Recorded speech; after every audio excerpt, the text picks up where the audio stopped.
Hello everybody, welcome back to Brainstorm Brewery. This week is a very special episode. We have a guest, and this time the guest is over the age of 3. So, no children this week, but we have Brian with us. Brian, go ahead and introduce yourself to everybody. Thank you for coming on. Let people know kind of what your thing is. Sure, fantastic. Thanks for having me on. I'm Brian Dale. I am, in fact, over 3.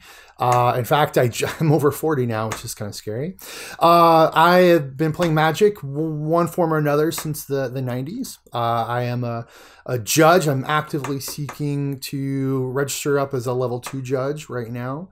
And I'm also the lead admin over at MTG Finance Central, as well as a founding partner of Possibility Storm. So you've got quite a bit going on. and that's me. Yeah. I hate doing nothing. Well, we were talking before the cast. You have family. You're trying to get your kids through college. That sounds like plenty enough to keep you busy, right? Yeah, absolutely. It's weird because you guys have young kids, so your kids need you for certain things, right? And then as they get a little bit older, they need you for different things. And then you get to this point where they stop needing you for those things, and so you have to find. I know it's scary. It's scary. And then you sort of have to find these other things that they still need you for, but they don't know it yet. So my daughter's getting ready to go to college. She's going to be senior next year and then off to college. My son's at college this year. So yeah, it's crazy. I prefer that. I just like to think that my kid's never going to get any older or younger because he's, pretty perfect and cute right now. Yep. And that's what you remember. And take lots and lots of pictures. So when they make you really mad, you can look at those pictures. You're like, oh, look how cute he was. So let's talk about this Finance Central group on Facebook. In a nutshell, what is the group and why should people care? Sure, absolutely. So I guess we'll start with the fact that I'm recently back with the group and kind of give you some timeline. So about 2014, 2013, right in there, I was getting back into Magic as my son was getting me back in after I'd been out for a while. I am a financial advisor in real life. That's how I earn my paycheck, if you will.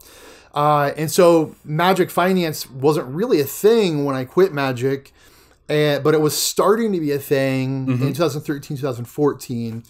And so wanting to kind of overlap and find ways to be in Magic that weren't just playing, so that when my son grew up, I would still have some sort of connection. I went looking for a finance group, and there wasn't one on Facebook at the time, which seemed really crazy. So first I started what was basically just a small group to kind of talk about it. And it became clear there was a need, and it started really kind of growing and growing and growing. And then about 3 years ago, so 2015 or late 2015, the Department of Labor passed a bunch of rules designed to protect investors. And what ended up happening was they really put some very strict rules on online communication. And the compliance team at my employer, Edward Jones, said, look, your Magic is too close to real life. Buy, sell, hold, limit, shorts, all that sort of stuff. And so they said, based on these new rules, we don't feel comfortable with you running this group on Facebook. So I had passed it over to some other admins at the time and sort of said, okay, have fun, guys. And that's when I sort of got into some of these other projects. But the current administration in Washington, for better or for worse, has rolled a lot of those rules no longer in place. I've been able to kind of step back in. And the MTG Finance Central really serves a certain slice of the pie, right? You've got your quiet speculations. You've got your Reddits. You've got your writers who are constantly putting content out. You got MTG Price. MTG Finance Central really, really caters to the new MTG Finance and the amateur MTG Finance. Well, yeah, what I've really liked about what you guys have going on there is it seems like you have a big focus on teaching and a lot of, kind of not just 101 concepts, but sort of how to actually put it into practice at the practical small level. And you're right. I think that's something that gets lost on a lot of people who have been in the game for years or been in the field for a long time. Yeah, I mean, how many times do you guys get people who still ask you, hey, how many cards should I pre-order from the new set that's coming out? And every time you guys have to explain to them that, look, most cards are not going to be profitable that way. And it's not that people aren't listening or that they're not learning. It's that we constantly have new people who are coming to that stage, if you will. So the group really, really focuses on education, really making sure we explain why, for example, the Challenger decks, a new MTG Finance person is not going to understand why having one Phoenix in a Challenger deck changes the equation on the price. And so we try to help them to understand not just will a card go up or down, but what's causing that. And the hopes is that we can create a positive environment so that as people learn, they can go on to the more advanced MTG prices, QSs, and so forth. Sure. So that they have kind of a foundation. The positive part is sort of was the problem for a while, because it's so easy to put off a negative opinion without supporting it, or just kind of the verbiage of the internet, right? So one of the things we try to do is we have a very heavy moderation when it comes to post. If someone posts, what's a good price for Modern Horizons booster box? And someone else puts in a comment, that set's going to suck, right? We're going to delete that comment. It doesn't advance the situation. It doesn't educate anybody.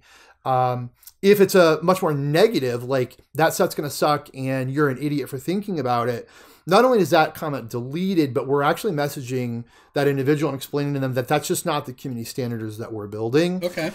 And most people, it's really a bit interesting, is 99% of the time, people apologize and or say, yep, I get it. And they go back to being a productive member. We don't have repeat offenders very often, which is good. Yeah, I mean, that's definitely sounds like, a nice resource for newer players or people new to the finance game. So I do have to ask, though, I mean, you've got a lot going on. You're pretty busy. What do you get out of running the group? Why did you choose to fill this niche and fill it for free? There's all the other things we're talking about are paywall sites. Yep. So for me, it's talking Magic because I don't get to play enough Magic. It's knowing that I have this expertise that I can help people and educate. I really enjoy that. And what's really strange is there's the old joke about the cobbler's kids have old shoes.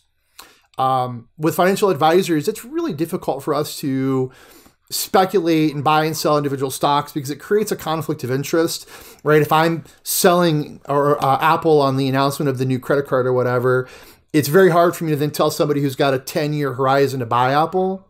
So it's one of those things where I don't dabble in individual stocks. And so this education, this talking about MTG Finance sort of fills that role for me. Yeah. What I like about the MTG Finance, I'm sorry. I was waiting for you, man. So I thought I would talk on my own podcast. You were talking, you were like... I thought for sure Jason was like, coming in. Corbin. When has someone else talking ever stopped you? Sometimes I can't, like with Skype, I can't hear if another person's talking. I'll get halfway through a sentence and realize that someone else is talking also, and that I shouldn't barrel over them, and then I barrel over them because it's my podcast. Continue. And you're all just gasp. What I like about MTG Finance Central is I don't have to address those, hey, what do I buy from the new set kind of questions, because someone I've already educated will educate someone else rather than me having to do it. So when I interact with that group, it's mainly to like, hey, here's some next level stuff from my article. Yep. And we like to push... Rather than like, you leave the Finance 101 to like the next generation, I guess. We're like, we've got converts so they can handle, and they feel smart saying some of the easy stuff, right? Because they're like, oh, I know this, let me handle it. They love to be like the guy that knows that stuff. So it's actually, Reddit can get a little frustrating sometimes. I started that finance subreddit and it's been a mixed experience for me personally, but I feel like a group where it's for newer people.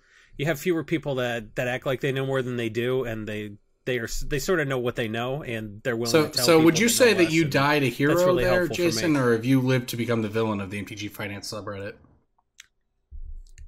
Because you did create it. People don't realize that. Jason literally created it. Yeah, and then like I was very active in the beginning, and people would say stuff that was dumb as hell, and I was like, yeah, but that's dumb as hell, and they're like, you're the worst. And then like that was a couple years ago, and I think people have mostly forgotten that. So when I show up now, it's like, hey! Unless you show up, more people like you. That describes you pretty well. I guess, yeah. So, so Brian, I have to ask though. The other thing that stood out for me from what you were talking about is, you said your compliance team at work thought that Magic was too close to the real world, which of course begs the question: how much of investing with Magic is in your real world, or would you advise your clients on, or if they wanted to, that sort of thing? Like, it's sure, you have a very interesting perspective from where you're sitting here. So, what's your take on it, as an investment vehicle? Sure.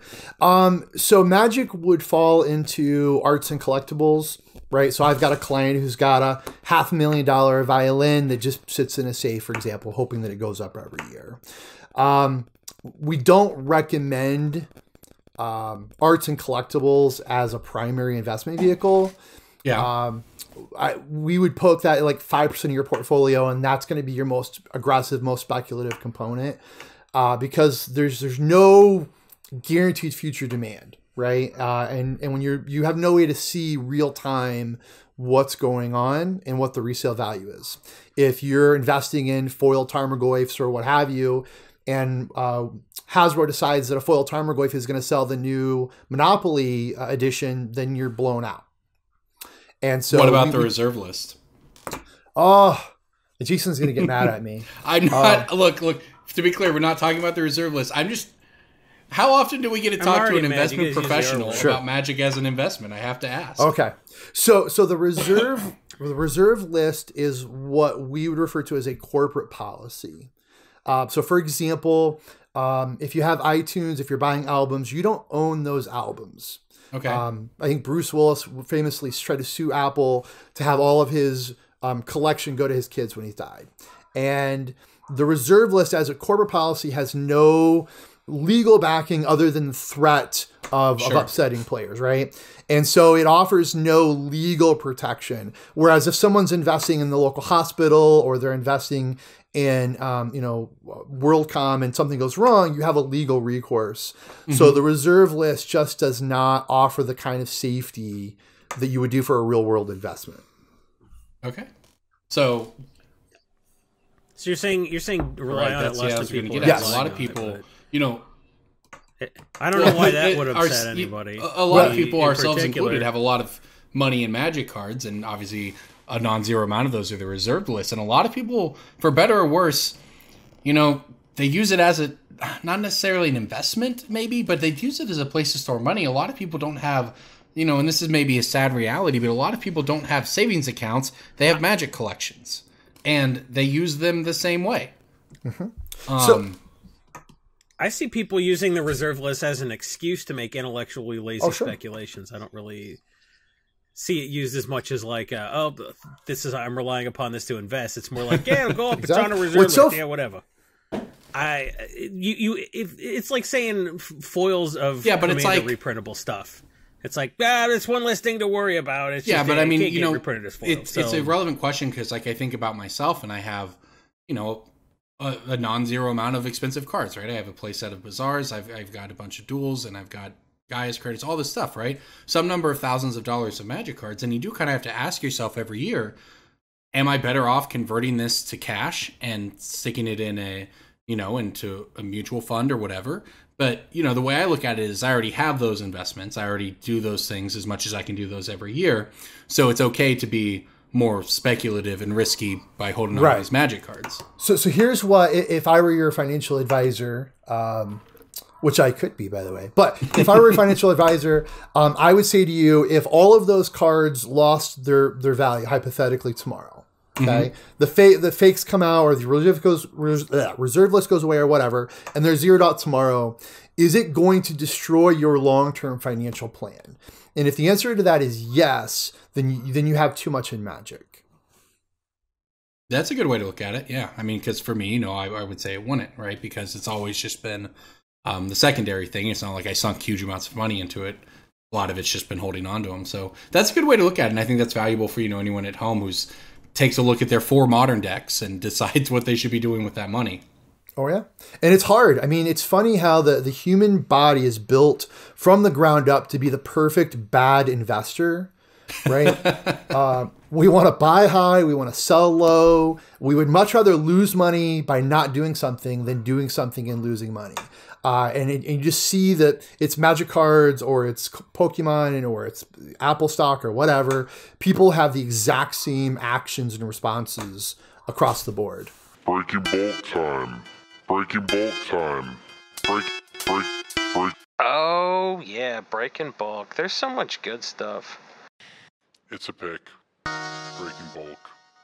The end. There you go. So let's move on into breaking bulk, Brian. I assume you come ready to participate. I did. I absolutely did. All right. Saw you drinking. Have a pretty fancy glass. Yeah. You like. Yeah, so we can see Brian here on Skype, but what you can't see is Brian's drinking out of one of the handsome drinking glasses that you can get if you go to patreon.com/Brainstorm Brewery and give us $20 a month, which is a scant $4 or $5 an episode of this Jason, podcast. I can't even correct you. We have no DJ. I don't even know if that's the correct level or not. I couldn't even correct 20 for the glasses. Well, Guess you know, who if sends you glasses send out, $20, then you can't do worse than the 4 glasses, right? If it's 2 glasses? Oh, is it I don't 2? know how you Oh, go. sorry. I think it's 2. Oh, you know what? There was the bad glasses that went out. My bad. Yeah. Yeah. So we're on the good Cool. glasses train. All right, yeah. So When are we doing what are the flasks? Anyway, cool. So no, I have a breaking bulk. People that are like, hey, I got glasses a year and a half ago. That's cool. Maybe I'll drop down. Well, I think we're going to send out flasks to the $20 too. Look, our Patreon's great, right? We waste all your money. We're banking like so very little of the money. You're like, wow, where's all that money going? Well, it's going to have the party at MF Indianapolis. There is still a GP for the record. It's What? Grand Prix Indianapolis. It's the Grand Prix at Magic Fest Indianapolis. The main event is still called the Grand Prix.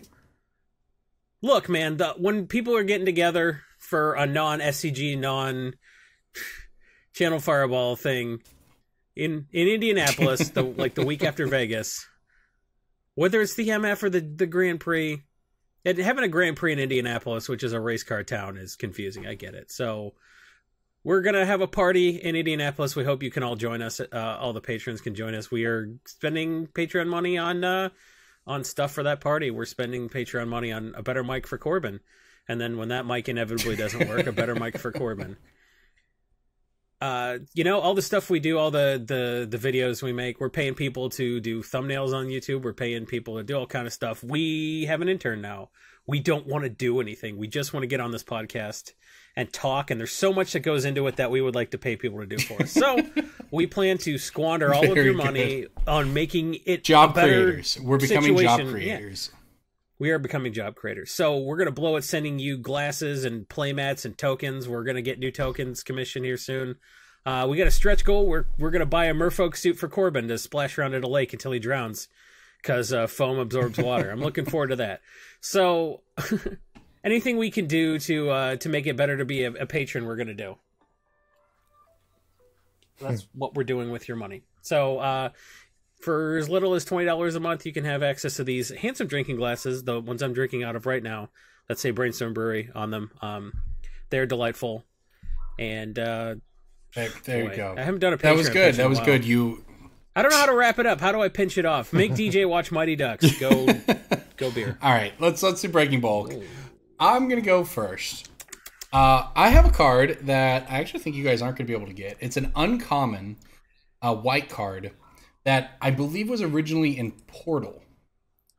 It's been printed 3 times. Portal, 9th edition, and Commander 2014. Oh. I am not really up on Portal, so that one's... I didn't... Is it Gift of Estates? Jason. That's a good guess. Wow, that was tough. Wasn't it? Yeah, you're right, Gift of Estates. 2 mana, sorcery, white card. If an opponent controls more lands than you, search your library for up to 3 planes, put them in your hand, then shuffle your library. So just a pretty generic, go get lands with your white deck, but it's powerful. And you heard those printings, not exactly high print run sets there. So it's a $2 uncommon right now. It's a bad tithe, right. But it's still playable. Yep. Cool, man. Thanks for making it so hard You're for welcome. me to guess that one. I got an uncommon green Magic Origins card. Origins? Yeah, and you're not going to think this was because of Origins, because of the art and the name and stuff like that. So Origins had kind of a Zendikar sub-theme in green. Yeah, it had the elves, right? So the question is it one of the elves cards or not? Just start guessing, and I'll be like, ooh, you guys aren't going to get this. So, Shaman of the Pack, Dwynen's Elite. It's not a creature. It's a green uncommon that's not a creature, huh? I got nothing. There was the enchantment that had landfall. Oh, is it Zendikar's Royal? It's Zendikar's Royal. It. Hey, go me. It's like $1. It's $1 retail for a relatively recent. I guess it's not that recent. Look, anything that has come out since we started podcasting, I consider recent. Well, yeah. It's, no, Zendikar's Royal is pretty sweet. That's how you get 2/2s whenever you play land or something, right? When a land enters the battlefield on your control, but it doesn't say landfall. Token out of the battlefield. Correct, yeah. Yeah. Cool. All right, Brian, you ready? That guy. Yes, all right. So I have a colorless card with an Oath of the Gatewatch set symbol on it.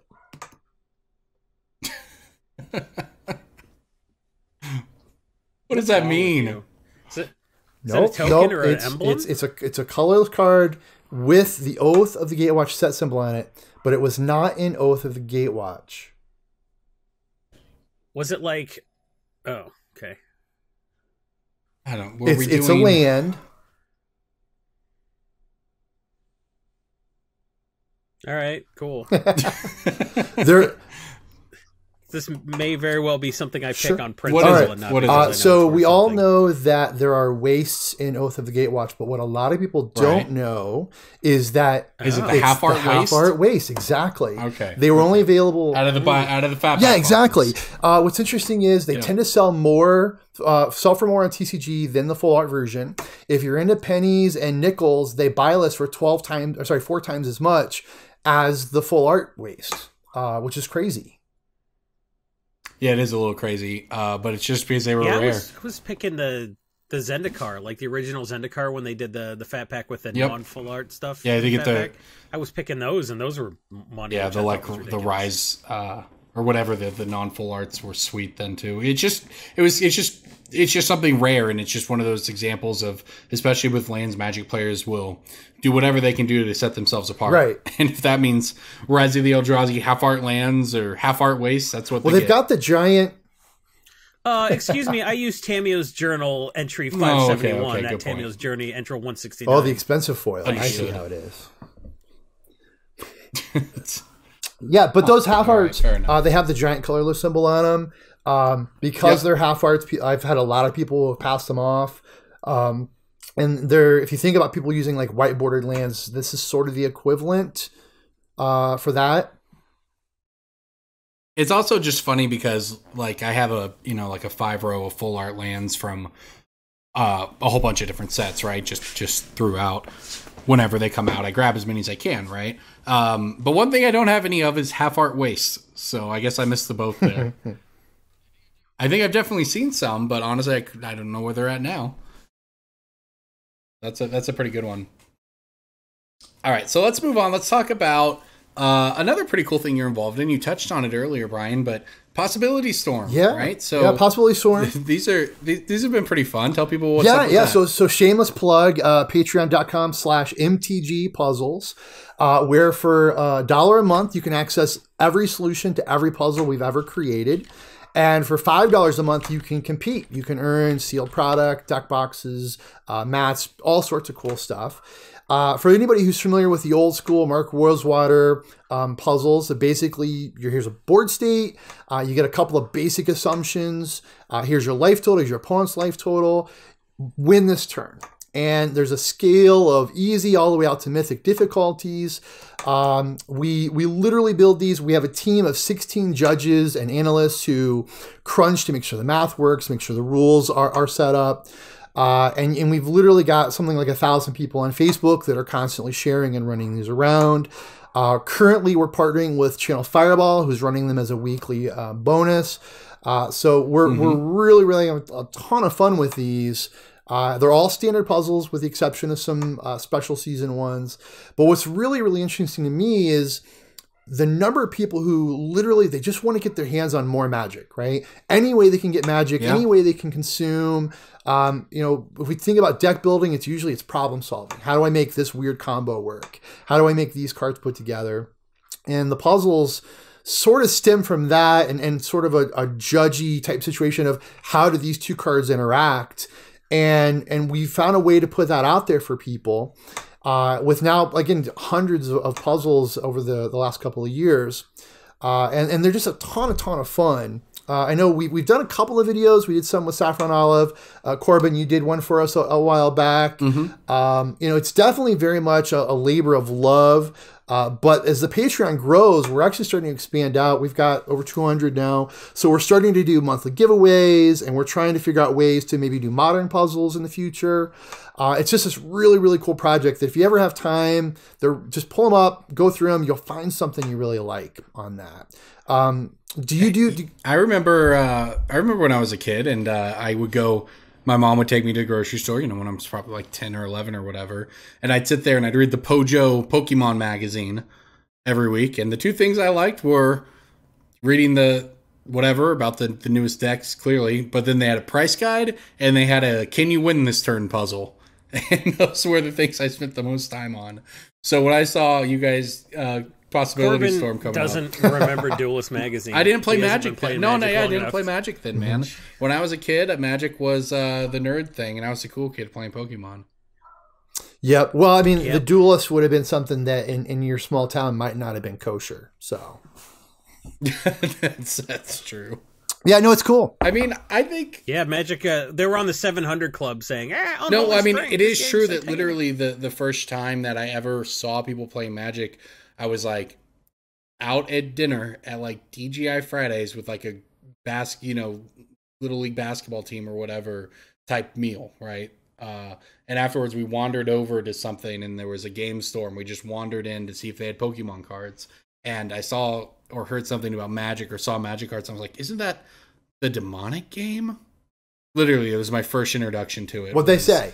That's all I knew about it. And I was like, and it was like, would have been some sort of middle-aged older dudes playing. I was like, I'm not doing that. That's what they're doing. No, I'm not like that. So then I just missed out on Magic until college. So pretty big regret. And now you are that guy. You are that guy where people go into an LGS and see you playing. I'll do you one better. So I was at a Star Trek convention in 1994. And I walk into the sub room, and there's people at a table, and they're playing this card game that I'd never seen before. And they're all really excited. So I walk over to the vendor, and I'm like, hey, what's this? And the vendor says to me, and I swear this is a true story, he goes... He said, this is the Star Trek card game, and it'll be around forever. No, he goes, this is some stupid game from out west. I can't stand it. And I literally went, okay. And I walked out and did not discover Magic until 2 years later when I went to college. And I realized that I had a chance right then and there to be like getting in and like beta and unlimited. So time travel to do number 3, kick that guy in the nuts. All right. Well, 1 and 2. Oh, world peace, stop World War II, that stuff. I see. The typical. Kill Hitler. Speaking of Kill Hitler, go back in time, tell myself not to marry my wife, and then number 3. Speaking of Hitler, Jason, I'm gonna actually make a pop culture reference here to a movie. So for once, I might be on your level. I watched a movie recently about killing Nazis called Overlord. Have you seen it? Yeah. It's terrible? I'm not allowed to like that movie? I really wanted your opinion on this. Of course you like it.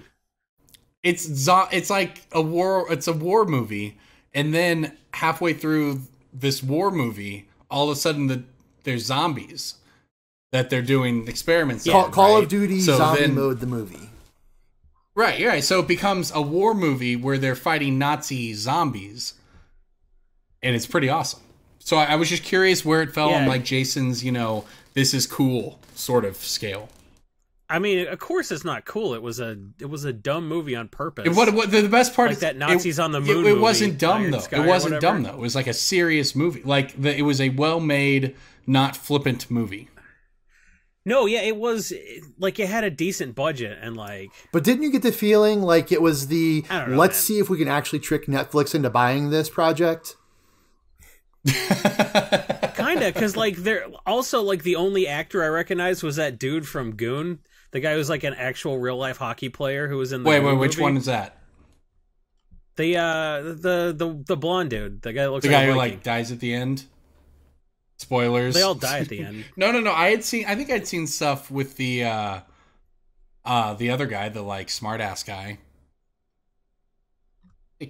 I mean, maybe.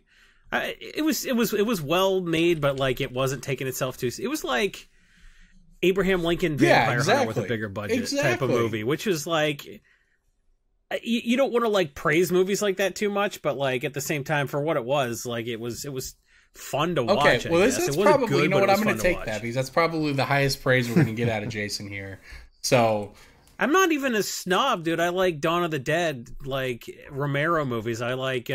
We just did a Dario Argento episode of Director's Cut that I did with John Dunning, where we talked about like movies like Trauma, where Tom Savini invented an electric garrote to cut people's heads off. Like I like stupid shit, man.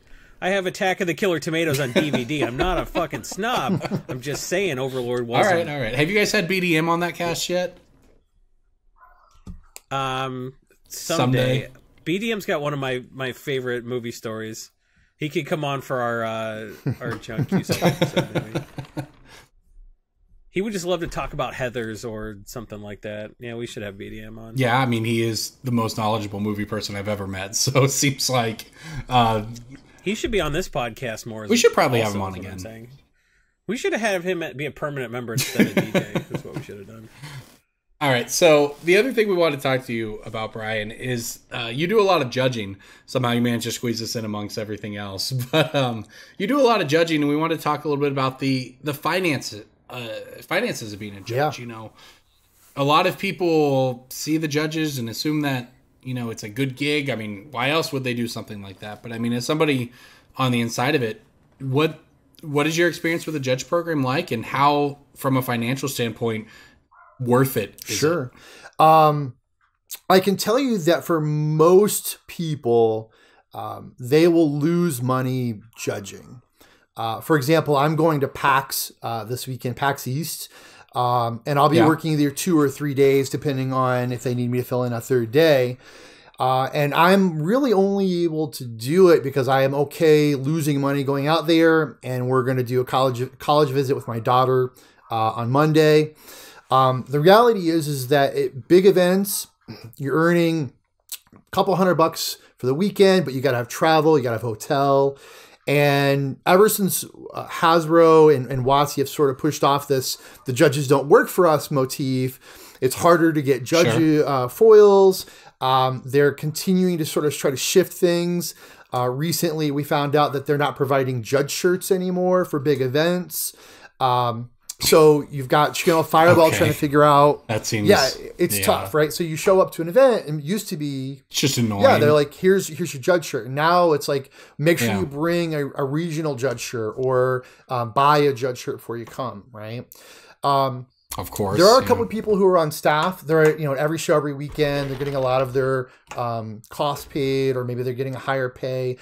And even they are really only earning an okay income. Almost everybody I know who is on staff has a full-time job. They work Monday through Thursday. And you're really, really in a tough spot. And locally, obviously it depends on your region, right? But locally, without PPTQs, the number of competitive events is way off. And so if you're in the middle of Michigan or Wisconsin or wherever, and you want to work an event, you got to hope that they're going to want to judge, that they're going to be willing to pay you decent compensation, and that there aren't 12 other judges ahead of you that also want to get in. And so it's really, really tough. So for 99% of people, you're really just trying to break even on the weekend between hotel and travel. And then that's your magic experience rather than playing your judging.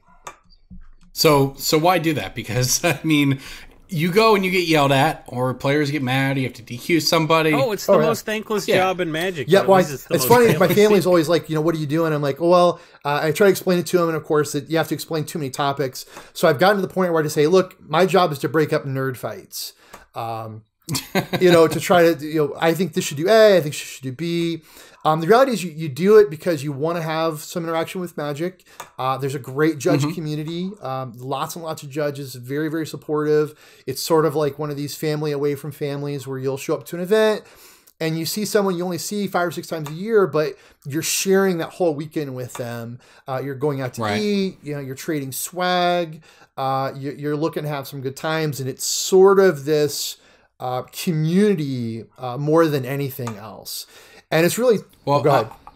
I would say it's really, really tough because one of the things that we've been running into is without PBTQs is getting more competitive experience. And it's very difficult for judges to put pressure onto whether it's SCG or Channel Fireball, what have you, because there's 50 judges waiting to come in if you say, okay, I don't want to do this. Yeah, I mean, I'll speak candidly here for a minute. Obviously I'm at a lot of events and I know a lot of judges very well. I'm an L1 myself and blah, blah, blah. So I am friends with most of the judges and hang out with them and etc. But, and you're right, all of those things are true. It's the community, it's the family feel. There's a lot of mentorship in the program. So a lot of people see it as an opportunity to better themselves in that sense too. And all of that is true, but I worry that all of those positive things lead to, many things in Magic, lead to people getting taken advantage of. And this is when you get into that sort of the compensation issues. It just seems unreal to me that you hire somebody to do something and yet that person loses money doing it. They're paying you for the privilege to come work your event. And I'm not getting into the logistics of what they can or should be paid or tournament logistics, any of that. It's just something there feels off to me. And I don't, it's just getting worse. A lot of things where you have a finite number of spots and you have a lot of people. Yeah, I mean, I get it, but that's like the first 3 years of comedy. You lose money. I paid $3,000 a year to be a comedian in 2017. Oh yeah, absolutely. I got paying gigs. Yeah. I ended down $3,000 on the year. I was like, well, this is a hobby like anything else.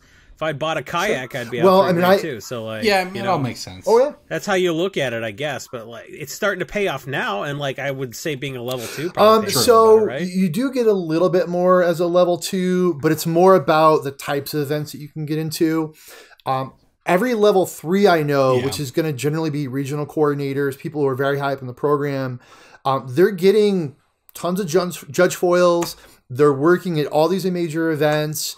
They're getting comp for conferences and training, and they still have regular 9-to-5s Monday through Thursday.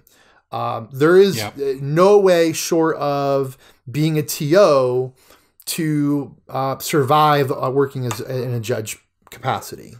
Right. And to be fair, I think that's fine. Right. No one's saying it should be, it necessarily deserves or should, whatever, right? That it deserves to make full-time money.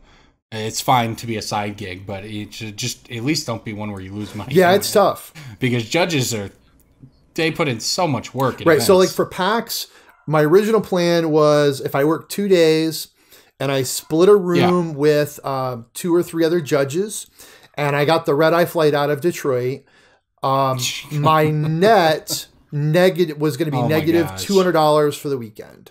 Right now, because I'm going now with my daughter, right, I'm not going to crash with a bunch of judges, and my mother-in-law's coming along to help too. So we're getting our own room. So my out-of-pocket expenses are. You're splitting a room with your mother-in-law? Yeah, it's better than 2. Dear penthouse. I don't know what your mother-in-law looks like, but we're talking about your mother-in-law, who I have seen. So I'm gonna. So my net negative is gonna be $1,300 for the weekend. Oof. Right. So that's just not splitting anything. That's getting paid for a couple days, and that includes, by the way, most judges get booster boxes. This might be a good topic for the group. Sure. Most judges, as part of their compensation, they will get a cash check and they will get a sealed booster box of the current standard. So for PAX, I'm going to get booster boxes of the latest Ravnica set. So what happens is that most judges, because they're net negative for that weekend, they now want to sell that booster box. They're not going to crack it and draft it. And what happens is a lot of times the vendors won't buy them, or they won't buy them at reasonable pricing. So if you want sealed product to draft, or you just want to buy sealed product for yourself, simply reach out to the judges in your community and be like, hey, when you have an event, let me know. And if you're like, me locally, where some stores charge $130 for a booster box, a judge would gladly sell you that box for, 100, 110 all day long, so they can help recoup some of their time and effort. Well, I mean, I've tried to work deals, as a store where, hey, if you're a judge and you have product, we'll give you, whatever, $75 for it, $70 for it. Something that's a pretty reasonable price on the open market. But it's also at or below our cost as a store to buy boxes, so both parties can win that. See, I try to... Same thing with the judge foils, too. Some people just don't care about the foils, and I'm more than happy to absorb all those. And judge foils are interesting, and I'm sure most people know what they are. They're alternate arts. They're special foils given to judges through what's... I have one right here. Let's show the camera. Right. Now, talk about like who gets those. Does everybody works a weekend get those? Is the exemplar program still going? Like, so it used to be you got a packet of judge foils as part of your compensation for events. So you would go work the GP, and at the end of the weekend, in addition to your check and your boxes, you'd go, here's some foils from Hasbro. And of course, somebody's lawyer said, no, that counts as compensation. So now what happens is there's this... Which it did. To be fair, it was always under the table, illegal compensation. Absolutely. Or not illegal, but well, whatever. It's kind of funny because it seemed like it felt like the judges kind of pressed that issue more. They were happy to do that, and so the judges was like, "Are we going to get paid?" And they're like, "Not only that, we're not going to give you anything that even resembles payment anymore." Now you're talking judges. Yeah, that gets into some other stuff there. That's a whole can of worms. So it is. I'm not blaming the judges at all, because I think it's weird that they're compensated the way they are and not like a lot more, considering how valuable they are and how much TOs clear, but that's another conversation. So they closed that down. They created what's called the exemplar, which is designed or is meant to be a way for judges to provide feedback on each other.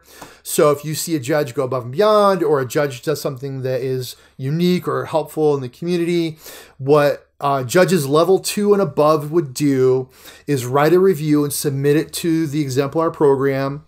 And then there's a council of individuals that filters through and tries their best to keep them above board.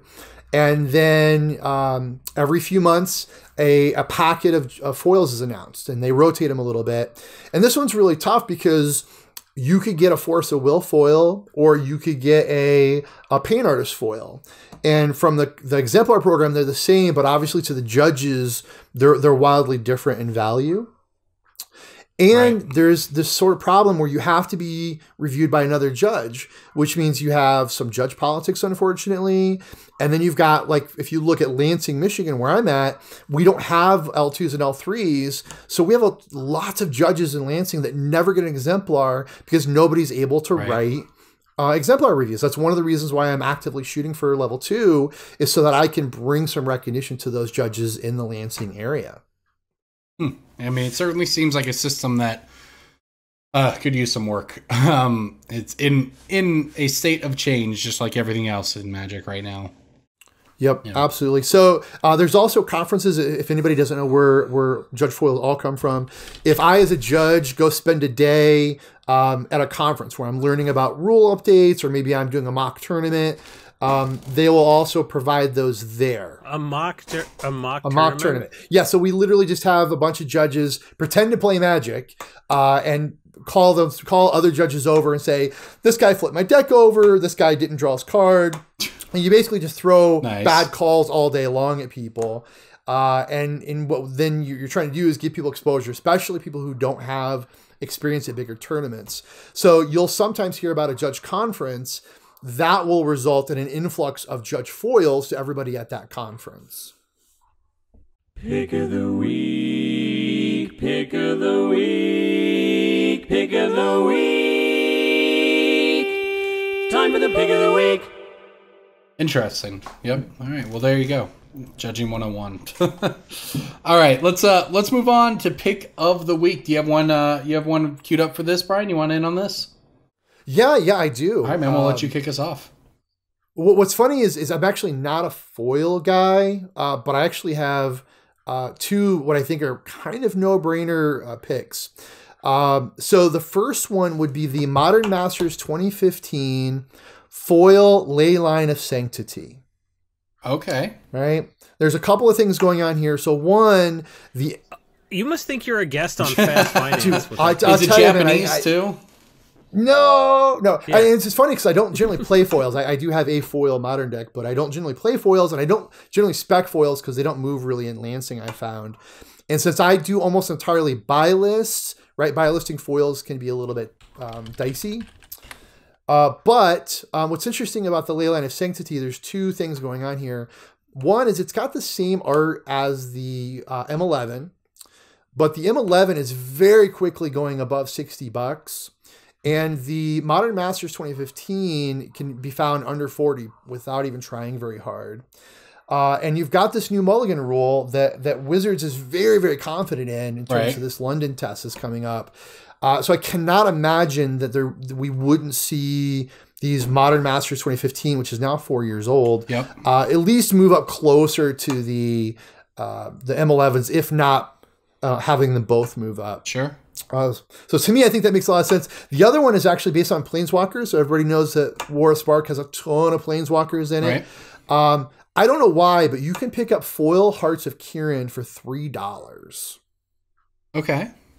That seems wrong to me. Well, certainly if there ends up being some sort of Kaladesh forward format, like they're talking about on Arena, something like Heart of Kirin would be well positioned in that. Lots of potential big upside, even and a pretty medium downside. It seems like. Yeah, I mean it's foil mythic vehicles, which kind of like with equipment, they start strong, right, and they sort of weaken them as we've gone along. It's hard to imagine we'll get a better Planeswalker orientated vehicle. Right. Okay.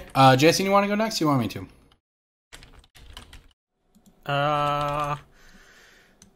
I think you should look at every Gaddock Teeg. I was originally thinking just the underpriced Ultimate Masters versions, which basically there's no website charging more than $7 for an Ultimate Masters Gaddock Teeg, which is not sustainable.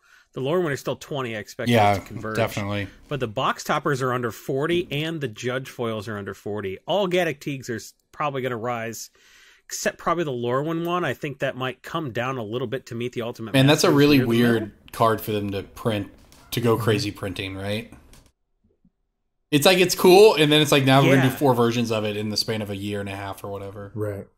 So Jason, in regards to the version, I have a Judge foil of that. Do you consider the Judge version or the box topper version more appealing to EDH players? I don't know. I don't think it matters. EDH players have a tendency. I think that in the pursuit of making really intellectually lazy picks, people overstate the desirability of EDH foils. In my experience, the stuff that moves is just the cheapest possible. Yeah, and that's because that used to be, though. That's common wisdom or common knowledge or conventional, whatever you want to say, right? But it's old. Like, that's just not how it works anymore. This isn't 2013 anymore. People don't have their one commander deck that they put a new card in every time a set comes out and foil it out and keep it for 10 years. People rotate through decks now. That's the way the format works, and it's good. It's way better for the finance game than anything else. That's why the only foils you really see this desirability hit on is not something like, say, Gaddock Teeg or whatever. It's something like Chromatic Lantern or Smothering Tithe or something that's just universal across all decks. But Gaddock Teeg has a tendency to be a commander, so if you are going to foil out one card in the deck, sometimes it's the commander. So I would say this is the only exception. I think it comes down to personal preference, because I don't think that the box topper is that special, because they just extended to the sideboarders, and the Judge foil, I don't think it looks that good. I don't like the big star in the text box. There's a lot I don't like about it. So since all the foil versions are roughly equivalent, except for like the Lorwyn foil, which is like way more, I think it really comes down to personal preference. That's why I tell people, they're like, what basic land should I invest in? I'm like, don't. Because it's all personal preference. Some people are like, I like to erase the black border on Unglued, and some people are like, I like to just use Mirage because it's got a zebra on it. Like, there's no consensus, and I don't think there's consensus on Teague either. So I'm thinking all versions probably go up except for the Lorwyn version, which probably goes down. All right, I've got a couple things to talk about here. I mean, my pick is going to be Chromatic Lantern, specifically the Guilds of Ravnica version. It's bottomed out. We're almost done drafting this. Whoa, my microphone just took a tumble. You okay? You been drinking? Yeah, my microphone just fell. He thought that pick was so good. He just dropped the mic. I'm Chromatic done. Lantern. Anyways, Chromatic Lantern has risen from about 3 at its low, 2 months ago. It was about 350. It bottomed out at, and it's up to 4 now. I mean, we're clearly at the bottom here, and it's a Chromatic Lantern, so there's no reason to think that it's going to stay down for long. It's the kind of card that Torment of Hellfire is a similar-ish example of something that, like, we all knew it was going to rebound because of how good it was in Commander or whatever. We just didn't realize it was going to be so fast, and I feel like Chromatic Lantern is going to be the same way. So get in on them now. Stock up, get the ones for all your decks, whatever you want to do at $4 before it hits 5 or 6 just 2 months from now, and then it doesn't get reprinted and it's $10 again. It's the kind of card that's going to do that. So Cyclonic Rift. So let me ask you a question about Chromatic Lantern, because I think this is actually a really good example to use a quote that I from one of Jason's heroes. Nobody wants to get rich slow, right? Right. And so you look at something like Chromatic Lantern, and we all know it's going to go up, and we all know that it's a universally loved card. But why do you think that speculators and MTG Finance will not go on that card until it moves up? Why is it that they just... It's not flashy, man. It's not flashing. It's too obvious, right? Like, we've talked about it all the time. No one gets rich doing this. So you're doing it for other reasons. And sometimes those other reasons is to make a little bit of extra money, and people are fine with that. But a lot of times it's just kind of to have a project, right? It's to even if the $100 you make doesn't make a difference in your life, to say, hey, I did that, I made money on this. And people view it, maybe not even consciously, but like at some point you become attached to it, and it becomes something you derive some sort of, value out of, and you tie yourself to it as a result. And that's why people don't want to be like, I called Chromatic Lantern. Yeah, you and everyone else. Like, you made your $100 just the same. You'd rather make your $100 saying, hey, I called... insert terrible card here, Splinter Fright or what have you, right? That's a much better story. It feels much better. You're going to be much more proud of that than you are going, hey, I did the obvious thing and I have 20 Chromatic Lanterns sitting at home. So that's my take on it. Okay. Because I see this at... I'm not going to argue with you. And I see this in the real world too. It's like, such and such IPO and everybody's calling me and want to pick it up. But the best time to pick it up is 90 days later, and nobody wants to touch it. And it's always been something that I've never really quite been able to tackle for people of like, look here, this is just easy way to make money. It's safer than these other options, but people just don't like to latch onto those. Yeah. Yep, exactly. So, like I said, you mentioned it earlier. I think it's all just human nature, and that's how all of this works. But the other thing I want to mention is to continue our fast finance trend here for a second. Talk about the masterpiece on Chromatic Lantern. I could buy out TCG Player right now for under $1,000. That's how few of them are out there, and I'm not advocating anyone do that. Actually, I take that back. It's probably about $1,500. The point is, there's very few of them out there right now. We've seen the price on it tick up a little bit in the past couple weeks, so. And I don't know, the stock might fill back in, it might just not move enough, but it also might just be in for a correction. So if you're somebody who likes the big moves, or you care about a masterpiece, Chromatic Lantern or whatever, I just think that you should at the very least keep an eye on that right now. Yeah, masterpieces seem very, very strong. And I know a lot of people like to gripe about Arena, but it's hard to imagine that is not fueling modern players 5 years from now. And EDH players and all of that. Yeah. All right, so there you go, everybody. So Brian, very much thank you for coming on, man. Is there anything else you want to chat about before we get out of here this week? Any questions for us you have? Anything else you want to plug?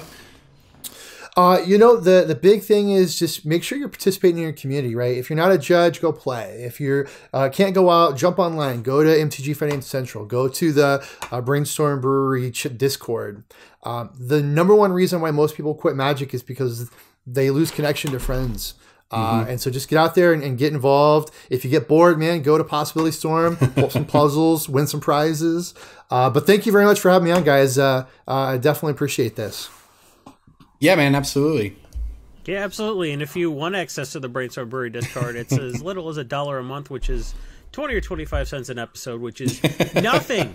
Oh my God, if you can't make $1 a month with our tips, if you can't make $1 a month with the tips that people who are members of the cast accidentally tell you in passing in the Discord, you're not trying. So like our Discord, I feel at the $10 or $20 level is trivial to double pay itself off. Like you'll pay itself off and you'll make $20 a month just following our tips. So if we make you money and you want to see us like squander all the money you give us, I think we have one of the most competitive Patreons in Magic, and that's why we pitch it so much, because we believe in it. And I want to see Corbin drown. You had me up until the end. The end, man. It was close. It was almost a good pitch. Almost. Hey, man, live by the merfolk, Yeah, right. Die by the merfolk. He'll be the real Lord of Atlantis. All right, everybody. That's Brainstorm Brewery for this week. Brian, thanks again for coming on. Next week, I have bad news. DJ will be back. But come back anyways. We'll see you then.